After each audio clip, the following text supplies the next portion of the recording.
what should be at least some of the questions that a biomonitoring project should be able to answer. So the first one is the bioavailability of pollutants. For several times, environmental issues were in the hands of chemists who tried to measure metals from the environmental matrices, but the big answer, the important answer is, are these heavy metal amounts bioavailable to the organisms? So without biological parameters, we cannot answer to this question.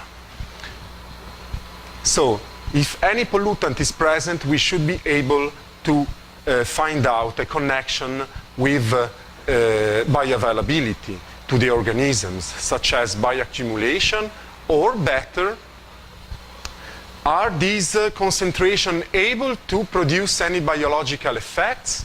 And so then we can quantify these effects using a biomarker approach. Third question, even more difficult, that is the challenge of probably your career. So keep in mind this third question, because we never answered in the proper way to such question mark. Are these toxic effects related to compensatory responses, to an adaptation of the organisms, or they rely on the loss of the physiological states, and so they belongs to pathological responses?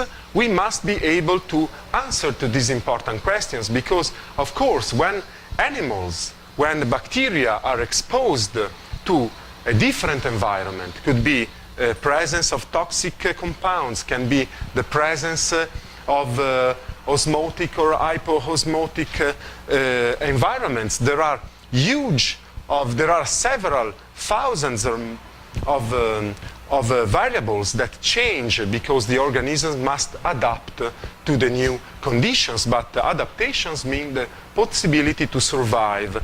And so we must distinguish between a compensation and adaptation and the rise of toxic and pathological responses.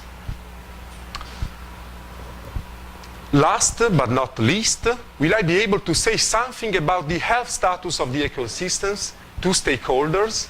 Stakeholders mean to the people, to common people, who should benefit of the ecological services that are provided by the sea environment.